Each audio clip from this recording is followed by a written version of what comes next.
And the only way to sail through these times is by remaining hopeful. Well, we are good at it. We humans tend to remain hopeful till the end. Even when everything around us seems hopeless, we still choose hope. Like the family members of Archie Battersbee. Archie is a 12-year-old British boy. In the month of April, he was found unconscious at home. There was a cord over his head. His parents believe Archie may have been trying to do an online challenge. Like I said, he's just 12 years old. And ever since that episode in April, he's been in coma. Archie never regained consciousness. Currently, he's on life support at a hospital in East London. The doctors believe the boy is brain dead, that there's no hope for him. They want to pull the plug on Archie. His family is fighting to keep him alive. When they moved the UK's top court, it ruled in favour of the doctors. The court said life support is not in Archie's favour. His family does not agree though. They believe there's still hope, that Archie will be okay. His mother claims to have proof, in fact. She has released footage of one of the medical monitors. The family claims the video is proof that Archie is still breathing. Does that mean the medical staff are wrong?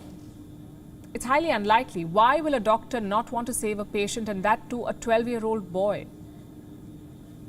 This is one of those stories where there's no villain. It's a story of medicine versus hope. What's practical versus what may apparently seem otherwise. Doctors think pulling the plug is practical. The UK Supreme Court says even with continued treatment, Archie would die in the next few weeks from organ failure. There's quote-unquote no prospect of any meaningful recovery. No prospect of any meaningful recovery, that is the top court's verdict. But how do you tell that to a parent, to a mother? There will always be prospect, there will always be hope. Archie's family is knocking on the doors of the European Court of Human Rights. Back in London, the hospital could pull the plug on Archie any time now. Should they wait a little longer? Are they being too hasty? After all, it's just been 3 months since Archie has been unconscious. People have been on life support for years, and many have woken up after that. You may have heard of Munira Abdullah, the UAE woman who met with an accident in 1991. She was on her way to pick up her son from school. Her car collided with a bus. She suffered a severe brain injury. Munira was in coma for a full 27 years. In late 2018, she began regaining consciousness. You see, miracles do happen. Prayers are answered.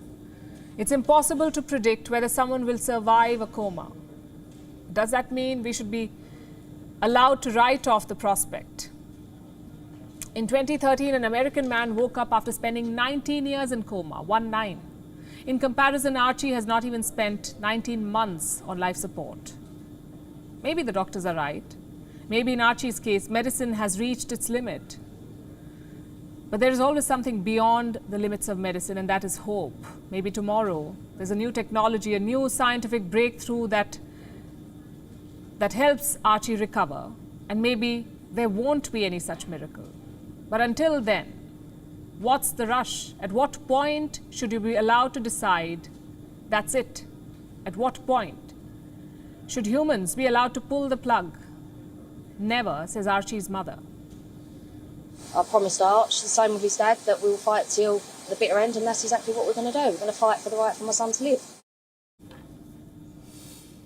What about Archie's right to life? The court is supposed to guarantee it. In Britain, where cases like these emerge, where parents and doctors can't seem to agree on the treatment of a child, the court gets the right to decide. It's supposed to decide what's best for the child. In this case, the court has decided to pull the plug. They believe that is best for Archie. They want the 12-year-old to have a dignified death. But you know what they say? There is no worse death than the end of hope. Like I said, there is no villain in this story. No one's wrong, really. The doctors know the limit of medicine. The courts want what's best for the boy. The mother wants to give her child his chance to live. She believes that her son is resilient, that he can fight off this coma. He can regain consciousness. The mother has hope that her child will live. And that, I think, is what's beautiful about us humans. Even when death is staring us in the face, we don't give up hope. We even try to fight death. with hope. WION is now available in your country. Download the app now and get all the news on the move.